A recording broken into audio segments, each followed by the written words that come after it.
on November 8, the US had its midterm elections. So the results of the elections are still not entirely declared, and the results have been actually quite surprising.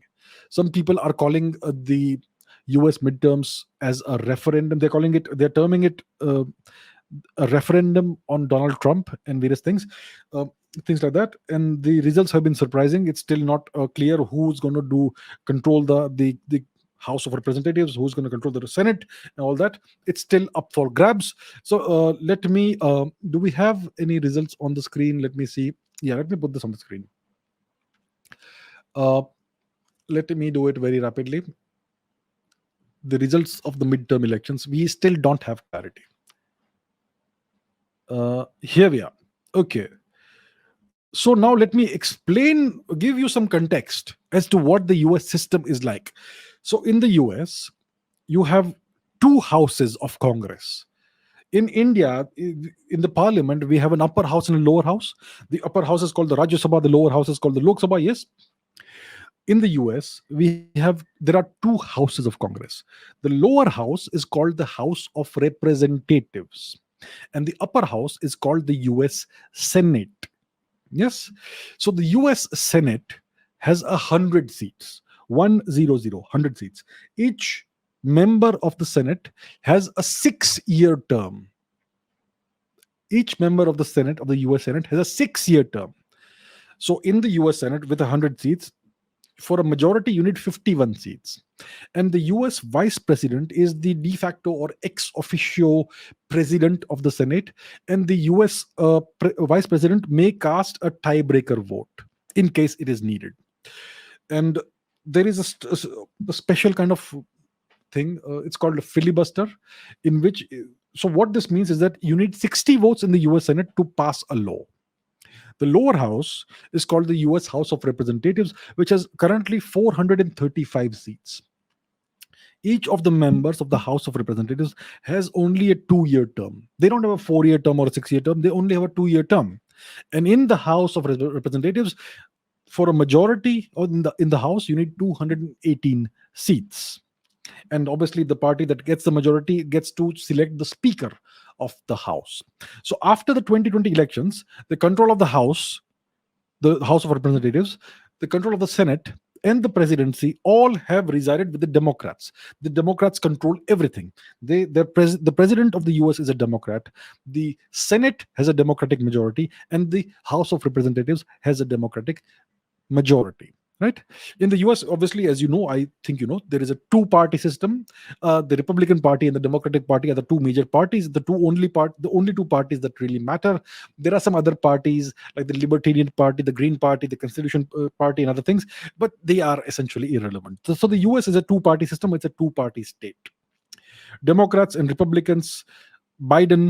Joe Biden, who was elected in 2020, is a Democrat. Before him, you had Trump, who was elected in 2016, who was a Republican. Obama was a Democrat. George W. Bush was Republican. Bill Clinton was a Democrat. George H.W. Bush was a Republican. Reagan was a Republican, and so on and so forth. Right. So now, in this election, the midterm elections, the Republicans had anticipated what they called a red wave or a red tsunami. They had anticipated that they would pick up more than 30 seats on top of what they already had, and they had anticipated an overwhelming majority in this election. Now look at this, what's happened. In the US Senate, for majority unit 51, it's 47-48. GOP means the Republicans. They have 48 seats right now. So how many seats are still not announced? There are three seats for which the election has not been called yet. Nevada is one, Alaska is one, and there should be one more somewhere else. When it comes to the US House of Representatives, it's 199 to the Democrats, 211 for the Republicans. For a majority, you need 218, and there are some states where it has not been announced yet. So it's going on, and this is something that's peculiar to the American electoral system.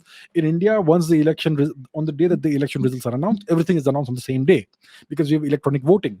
In the US, it's a whole different and very interesting system. Yeah. So this is where we are. So the Republicans had anticipated a red wave, a red tsunami. They had anticipated an overwhelming majority. It's not happened. It is not happened. This is a huge relief for the Democrats. It's a huge relief for Joe Biden. It's the they have seen better than expected results, the Democrats, in many places. And it's now very clear that the Democrats, their biggest fear has not come true. They will not concede dozens of seats in the House or in the Senate, especially in the House. Yeah. So what could happen is we could still see a narrow Republican majority. This could still happen. So this would give them effective veto power. If they are able to acquire a narrow majority in the House and in the Senate, yeah, let's say it happens, this would give them essentially veto power over any legislation that is introduced in the House. So they will be able to veto any legislation that the Democrats introduce and try to move forward in the House. This will essentially make it very difficult for the Democrats to govern the United States. Yeah. And now, what does this mean for Donald Trump? What does it mean for the MAGA movement, Make America Great Again? So understand this from Donald Trump's perspective. Like, lots of people are expecting or anticipating that Donald Trump will run again. Yeah. And he could run for the 2024 election coming up soon. Understand this. This is the third straight election in which Donald Trump has come up short. In the 2018 midterm elections, the Democrats won the House. They gained 41 seats. And the Republicans, I think they retained the Senate. That's in the 2018 midterm elections. So the Democrats were able to win the House of Representatives, and the Republicans, they retained the Senate, the upper house. So this can be reviewed as a rejection of Trump, because at that time Trump was the president, was the incumbent sitting president. So that's 2018, in which Trump essentially came up short. In the 2020 elections, Trump lost the presidential election. Joe Biden won, right? We know that's what happened. And in the 2020 elections, the Democrats were able to win the Senate as well. So the Democrats won the presidency, they retained the House, and they won the Senate. That's 2020. In the 2022 midterm elections, which we are seeing right now, the results on the screen right now, there is a possible slim majority or a razor thin majority for the Republicans. Possibly, we still have to see that. It's not the red wave that Trump was talking about. It's not the red wave that the Republicans were anticipating. Yeah. So Donald Trump's political graph doesn't seem to be doing very well. We could see right now, Donald Trump is said to be still the number one candidate for a Republican nomination for the 2024 election. But now we are seeing some challengers. One of the challengers is the governor of Florida, Ron DeSantis, who is a young man. He's in his early 40s. That's very young for a politician. Yeah, he's won a big victory in Florida, as you can see. This is Florida. He's won a big victory there. One second, Senate governor. Yeah. Oh, here, Ron DeSantis. It's a massive 19-point victory that he has won. So that makes him a strong potential rival and challenger to Trump. He is possibly Donald Trump's top challenger for the Republican nomination for 2024. And Donald Trump seems to understand this. And he, I think, recently disparaged Ron DeSantis by calling him Ron DeSanctimonious or something like that. And another potential outsider who could challenge Trump could be the governor of Maryland, who is Larry Hogan. Yeah, he could take the Republicans on a new path. So these are the possibilities that we could see, that we could witness. One hears that Trump may possibly announce his candidacy. He may throw his hat in the ring for the 2024 presidential candidacy very soon, maybe as early as next week. Yeah. And we are also hearing that his closest advisors and his closest the two closest people to him politically are his daughter Ivanka Trump and his son-in-law Jared Kushner. And they were his top advisors when he was president. Now it appears that the two of them are not interested in continuing in politics, and they may not be part of his campaign. So that could be a setback to him. That's what we are hearing. That's what the news is. That's the news that's being reported. We're not quite sure. Yeah. So It still remains to be seen what happens. Yeah. So it is possible that Donald Trump may announce his candidacy as early as next week, but will he be able to gain the Republican nomination, or will he face a significant challenge from people like Ron DeSantis and Larry Hogan? It also needs to be seen. So the top questions are: firstly, who will lead the Republicans in the next presidential race, and also who will lead the Democrats in the next presidential race? Because it looks unlikely that Joe Biden may run again for president, even though he's the sitting president, and typically a sitting president will run for re-election. But could be it may be unlikely, because Biden, as we know, is an elderly person. Yeah. And so, will it be Kamala Harris? Will it be somebody else? Or will it be Joe Biden himself? Who will lead the Democrats in the next presidential race? That is something that we still don't know, and it remains to be seen.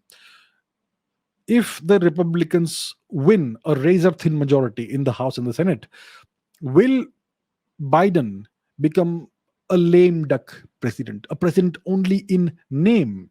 Because when a political party has control of the lower house, the House of Representatives, they are able to launch all kinds of investigations into the ruling party. So will the Republicans launch investigations about Hunter Biden, about, for instance, the withdrawal of the US armed forces from Afghanistan, which was a complete disaster, and so on and so forth, into Joe Biden himself, into his functioning and various things? So you could witness, if the Republicans are able to win the lower house, you could witness all kinds of investigations coming up into these matters, right? And there could even be the possibility of a government shutdown, like we have seen before in the US, in the United States. So all these possibilities are in front of us. Somebody is saying, what about Tulsi Gabbard? Tulsi Gabbard has left. She has quit the Democratic Party, so she is right now no longer politically active, as that's what it looks like. But she's very active on the media, on social media, and so on. So Tulsi Gabbard is not a factor right now. Yeah. So that's where we are. So what does it mean for India? It means, right, see, historically, in recent history, the Republicans have been, in a sense, kind of slightly more pro India than the Democrats. Their policies have been slightly more favorable. The Republicans, their policies, whenever there's been a Republican president, the policies have been kind of more favorable towards India, as compared to the policies of the United States when there is a Democrat who's the president. For instance, Barack Obama. So in if you that's recent history, like more recent history, like 10, 20, 30, the past 10, 20, 30 years. So in case the Republicans win the lower house in the Senate, then this could make it very interesting. Yeah. uh, Obviously Joe Biden will still be the president of the US, and the overall policies and all will be framed by the Democrats. So it's interesting times for India, for the US primarily, but from India we need to watch this very closely, because it's going to affect India US relations.